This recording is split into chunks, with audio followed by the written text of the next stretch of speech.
Hi everyone, I'm Betty. I'm Saki. I'm Sudi.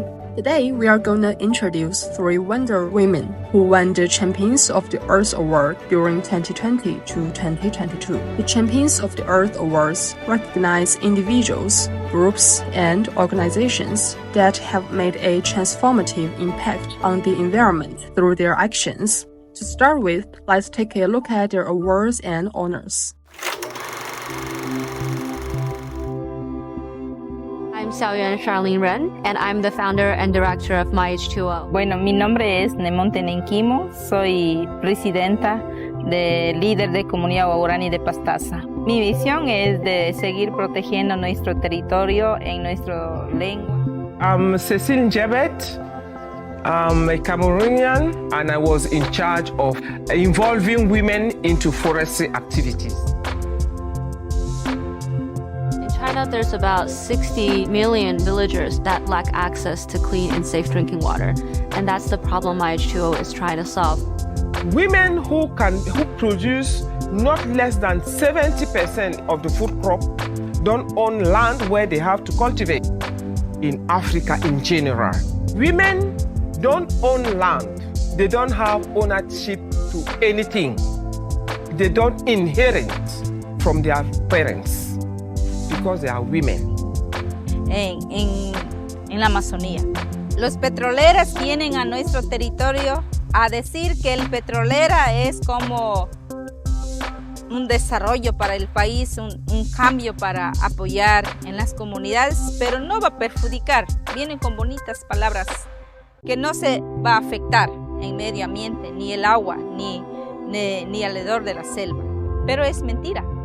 Nosotros estamos viviendo con carne propia, con otros pueblos, que el petróleo ha traído derrames por meses. No han podido los petroleros mismos limpiar. Se han dejado contaminar nuestros peces, nuestros ríos, nuestros espirituales. Nuestra gente, nuestros pueblos se han enfermado. Agroforestry is a very good scheme that can really help women to restore the environment, the forest or the ecosystem, but also to improve their living condition because they are mixing crop and forest, and trees. And the crop is for their livelihood, trees are for the humanity. Empezamos a reunir, a hacer asamblea y decidimos que en nuestra casa no vamos a permitir, que no vamos a dejar que entre a destruir a nuestra casa y matar a nosotros. Y eso hemos decidido colectivamente en las comunidades Waurani de Pastaza y hemos hecho una demanda. Entendemos la Amazonía no es solamente para el pueblo Waurani, sino estamos aportando a cambio climático. Para detener el cambio climático es muy importante unir todas las nacionalidades. We are in a patriarchal system, so we have to transform all these systemic inequalities that we observe along the way. We have to work on securing women's tenure rights, land tenure and forest tenure rights. We have to work on providing adequate resources and technology for the women to improve what they are doing. There was one villager who came to me and said, okay, our community needs some investigation and support. So we already set up a system for them to send their samples over, but it was only a few weeks later that she called back and say, oh, we don't want your help anymore. And so I asked her why. And she says, oh, some of my family actually also works in the local factory. And a lot of this village's income and a lot of their financial support are coming from these factories. After watching the video, we discovered these women are facing some difficulties in the field of environmental protection. For example, the environmental cost has to some extent harmed the local economic interests, leading to opposition from the local villagers. Additionally, the local women have low social status, and there is a lack of personal safety protection during the environmental protection process. All of these issues are closely related to the social environment in the global south where they are located. So, what is Global South? Most of the Global South countries are identified as lacking in their standard of living, which includes having lower incomes, high levels of poverty, high population of growth rates, inadequate housing, limited educational opportunities, and deficient health systems, among other issues. Of course, they also share other commonalities to raise awareness, promoting policy changes, enhance social consciousness, and achieve peaceful conflict resolution. The environmental activism undertaken by these three individuals is aimed at combating environmental issues. Therefore, we can consider them as environmental activities. But we can also find there are also differences in the specific implementation processes among them. Cecile called on local women to work together to restore more than 600 hectares of the great land and mangrove forests, fighting for women's rights while protecting the environment. Nemonte employed a combination of traditional and modern nonviolent methods. She led the local indigenous tribes in organizing protest gatherings against the government's sales of their land. She initiated an online campaign targeting potential oil investors.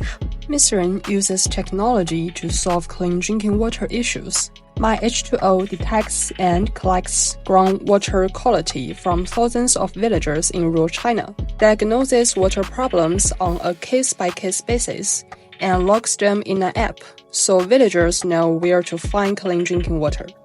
In addition, the scale of the regions involved in their environmental actions also varies. Nemonte's environmental activism started from her indigenous tribe and gradually expanded to the entire local community.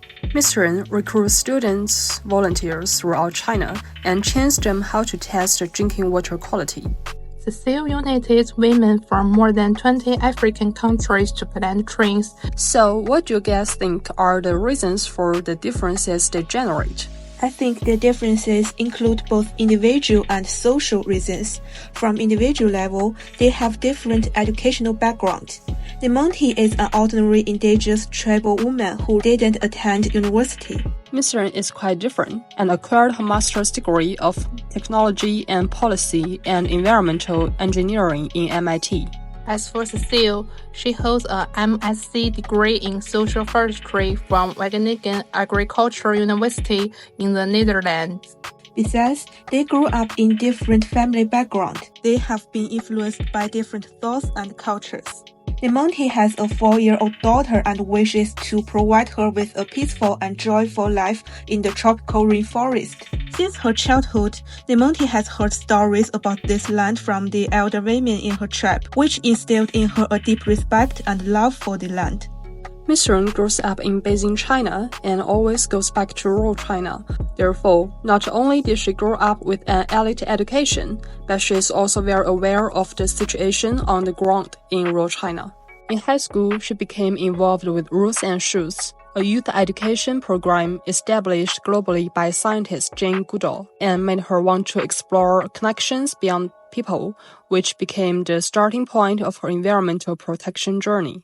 Cecile started experiencing this with her mother, her older sister, and other women in the village. She witnessed their suffering and was determined to do something for these women. Cecile was influenced by the founder of the Green Belt movement. She decided to start working on efforts to ensure the women in Africa can own land. From social background, their actions take place in different social contexts. If we further analyze the social reasons, we can discover some deeper concepts that are closely related to the social environment of the Global South where they live in. In Cameroon, women have no land tenure and produce more than 17% of food crops, but they never own their own land. This means that women are just oppressed laborers. Therefore, her starting point for becoming an activist to protect the environment as means for her to fight for women's rights. In 2018, the Ecuadorian government announced that the auctioning of 16 new oil concessions attract major multinational oil companies for investment. The lands involved in this policy overlapped with the territory of the Guarani people, putting the local indigenous residents at risk of displacement. In order to defend the land and the right to habitation of her fellow tribes people, the Monty chose to engage in environmental activism. In China, there are about 60 million villagers that lack access to clean and safe drinking water. Mr. Ren has noticed this issue and established MyH2O to solve it. Life safety is any incident where the safety of the resident is at risk. Long-term use of contaminated drinking water can increase of digestive tract-related cancers and other types of chronic disease, seriously threatening the life safety of rural residents in China. This episode introduces 3 outstanding female environmental activists in the Global South. Do you have anything to say about them? Do you have any questions about them? Feel free to leave your words in the comment section. We are waiting for you.